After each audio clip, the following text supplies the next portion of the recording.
Hi friends, welcome to my channel. Daily miss అవ్వకుండా వీడియోని చూడాలి అంటే ఇప్పుడే మన ఛానల్ని సబ్స్క్రైబ్ చేసుకోండి.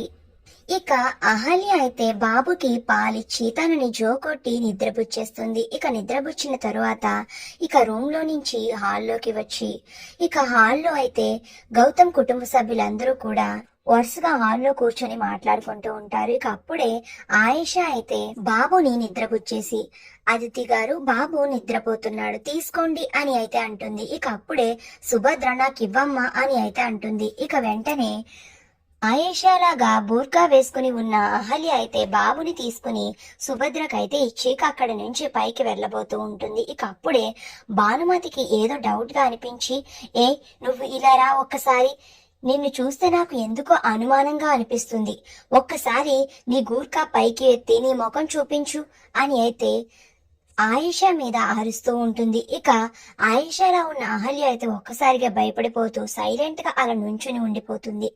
ఇక అప్పుడే భానుమతి చాలా కోపంగా ఆయేషా దగ్గరికి వెళ్లి ఇక తన బూర్ఖాని ఒక్కసారిగా మొహం మీద కవర్ చేసి ఉన్న క్లాత్ ని పైకి వెత్తేస్తుంది. దాంతో అది అహల్యనని చూసి ఒక్కసారిగా భానుమతి, అర్జున్ ప్రసాద్, అదితి, బంగారాజు అందరూ కూడా అహల్యని చూసి షాక్ అయిపోతారు. ఇక భానుమతి అయితే గూర్ఖాలో ఉన్నది అహల్యనని చూసి కోపంతో ఊగిపోతూ ఉంటుంది. మరి అసలు ఇప్పుడు ఏం జరగనుంది? అహల్యని ఇంట్లో ఉండనిస్తారా లేదా ఇంట్లో నుంచి మళ్ళీ బయటికి వెళ్ళగొడతారా? అసలు ఇప్పుడు ఏం జరుగుతుంది అనేది ఇది నెక్స్ట్ వీడియోలో తెలుసుకుందాం.